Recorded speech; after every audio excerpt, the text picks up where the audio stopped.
বাড়িতে এসেছে আজ হঠাৎ করে অতিথি। আর আজকে হচ্ছে শনিবার। শনিবার দিন তো নিরামিষ খাওয়া হয়, তাই তাড়াতাড়ি অপর্ণাকে দিয়ে বাজার থেকে পনির নিয়ে এসেছি। আর আজকে পনিরটা রান্না করছি আলু দিয়ে। প্রথমে আলুটাকে সেদ্ধ করে নিয়েছি, এরপরে পনিরটাকে ভাজা করেছি।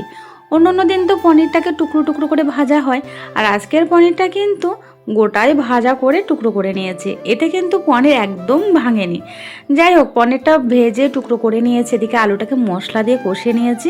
এই তো আদা, কাঁচা লঙ্কা আর জিরের গুঁড়ো, হলুদ গুঁড়ো, লঙ্কার গুঁড়ো আর একটুখানি লবণ দিয়ে ভালো করে কষিয়ে জল দিয়ে তারপরে পনিরটা দিয়ে কিছুক্ষণ ঢেকে রেখে গরম মশলা, ধনেপাতা দিয়ে নামিয়ে নিলাম।